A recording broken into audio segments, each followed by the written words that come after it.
Studies have shown that the most heartbroken ladies in Nigeria are from the church, are religious ladies. Now, when I saw this, I laughed because it's not surprising. It's not surprising at all. I wonder why we do a lot of youth meetings in our church. We do a lot of,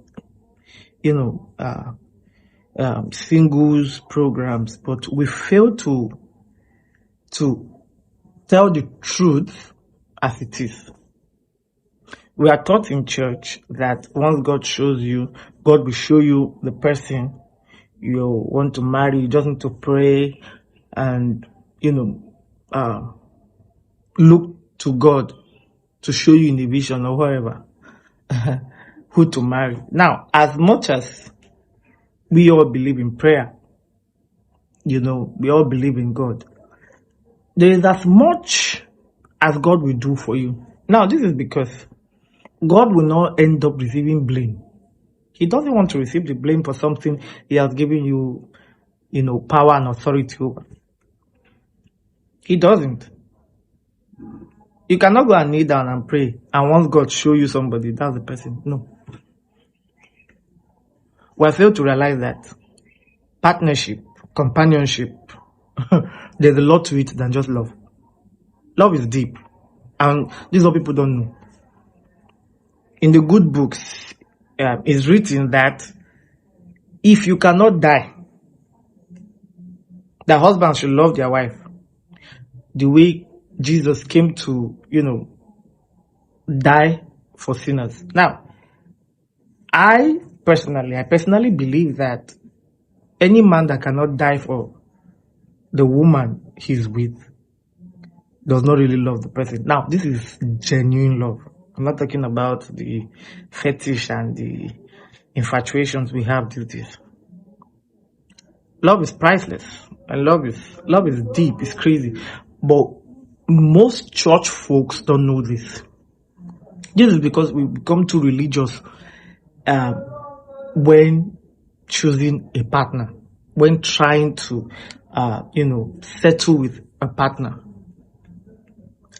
We do other things. We use our brain, our head to do other things. But when it comes to life partner, we just pack religion. We contort religion to it and make it so difficult. Church folks go through, young ladies in church, heartbreak everywhere. And the ones that don't even go through heartbreak, they end up getting married and living a very toxic, a very brutal relationship. It's so sad because let me tell you three things. First of all, before you choose a life partner, that person must first be likable to you. You must first like that person. Now, I'm not talking about having a crush. This is leave crush. You must like that person. What is likeness? There's a difference. You must first like the person. I like how this person is. I like how this person dresses. I like, the way he's shaved, his hairstyle, what you like the person, his body posture.